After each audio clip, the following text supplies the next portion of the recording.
Nous voici déjà en milieu d'été, très chaud pour certains et plus froid comme chez moi pour d'autres. Parmi la multitude d'actions à faire au jardin, je vous en ai sélectionné 4 qui peuvent être faites fin juillet. Il est important de penser au mois à venir et à nos futurs besoins, car en jardinage, la réussite repose bien souvent sur l'anticipation de nos actes. Tout d'abord, l'été nous donne l'occasion de reproduire nos végétaux et légumes. Nous allons pouvoir récolter des graines et bouturer certaines plantes.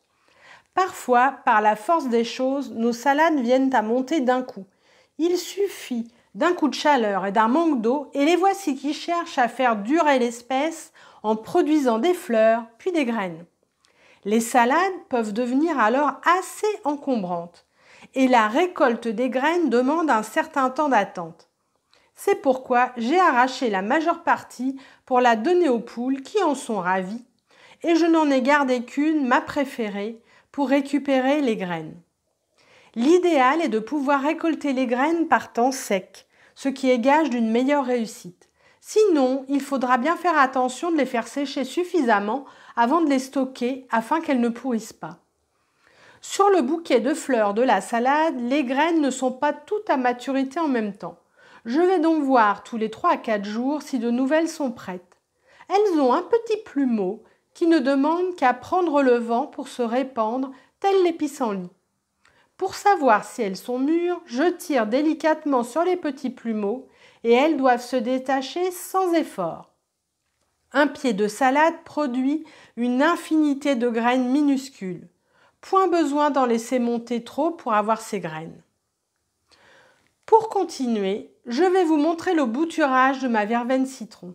C'est une plante qu'il faut à tout prix placer au jardin. Elle dégage une odeur citronnée merveilleuse et produit beaucoup de feuillage qui nous comble pour faire des infusions avec ses feuilles fraîches ou séchées pour l'hiver. La verveine citron, si elle se plaît, devient un petit arbuste qu'il faut tailler en fin d'hiver. J'ai alors décidé de la bouturer car elle fait tellement d'envieux parmi mes visiteurs que je voudrais pouvoir leur en offrir une bouture. J'ai donc cueilli des rameaux dont je prélève des tronçons avec une tige qui est un peu plus dure, c'est-à-dire qui fait du bois. Je taille sous un nœud et j'enlève toutes les feuilles, sauf celles du haut que je taille en partie. Cela va permettre à la bouture de se concentrer sur les racines à former. Il suffit ensuite d'enfoncer la tige ainsi préparée dans la terre. L'idéal est de recouvrir d'une cloche ou d'un plastique transparent pour lui permettre de démarrer à l'étouffer. La terre doit être constamment humide.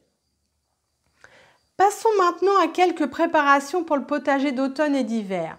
Le grand classique, c'est le poireau, que l'on apprécie pour les soupes quand les jours plus frais sont là. Nous pouvons les mettre en terre dès à présent, mais quelques préparations sont nécessaires. Il faut les habiller, c'est-à-dire leur couper un tiers du feuillage et ne laisser que 2 cm maximum de racines. Ensuite, la tradition veut que nous les laissions sécher 2 jours à l'air pour les endurcir.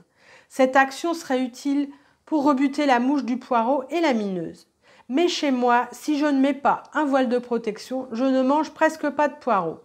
J'étais d'ailleurs à 2 doigts de ne plus en planter tellement ces indésirables sont présents. Mais avec un voile, je peux m'en sortir.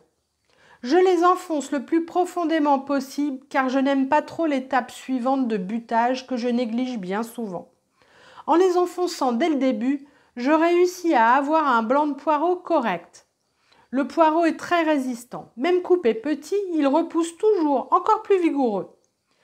Et pour finir, un bon arrosage qui sera suivi chez moi par une pluie assez présente cette année. Autre action à faire, quelques semis. Le plus gros était au printemps, mais il est temps de s'y remettre pour anticiper la suite du potager. Je vous montre quelques exemples de semis qui peuvent être faits à partir de ce que j'avais sous la main. J'ai fait ces semis en alvéole. Chou chinois pak choy. J'ai beaucoup aimé l'an passé, sauté à la poêle avec une sauce soja. Des laitues romaines chicon de Vendée que j'adore. Une bonne grosse salade aux grandes feuilles et de la merveille des 4 saisons que j'essaie cette année. J'ai semé quelques roquettes, mais le goût est très prononcé et je n'en fais pas trop. Il faut la mélanger à d'autres salades. Le chouquel est très décoratif avec ses feuilles frisées. Elles peuvent s'intégrer à la salade aussi en faisant des lanières de ses feuilles. Je retente le chou chinois que j'avais essayé l'année dernière, mais il s'était fait dévorer par les limaces. Et la mâche est à mon avis un incontournable, je l'adore. Par contre, elle n'est pas toujours facile à réussir. Elle aime un sol plombé bien tassé et ne doit pas manquer d'eau. Mais si vous en mettez trop, la pourriture s'en empare. Ça vaut le coup malgré tout d'essayer. J'ai relancé un semis de betterave, car la consommation est assez importante à la maison. Bien d'autres semis peuvent être faits, mais il faut que je garde un peu de suspense pour les vidéos suivantes. Si je fais trop long, je vais vous perdre avant la fin. Je vais terminer par une petite cueillette d'une courgette ronde de Nice.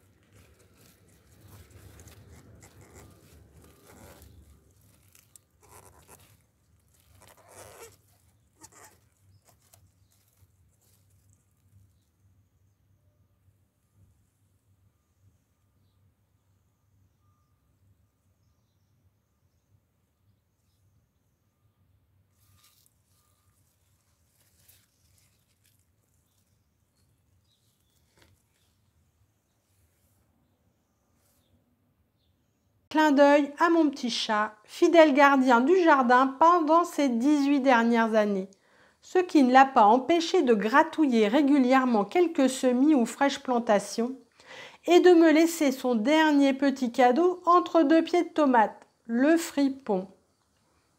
J'espère vous avoir intéressé avec ces images et ces quelques mots. Prenez simplement quelques secondes pour me le faire savoir en commentaire et pour partager vos expériences.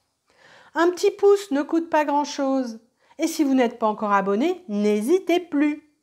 Alors, jardinez bien et à bientôt!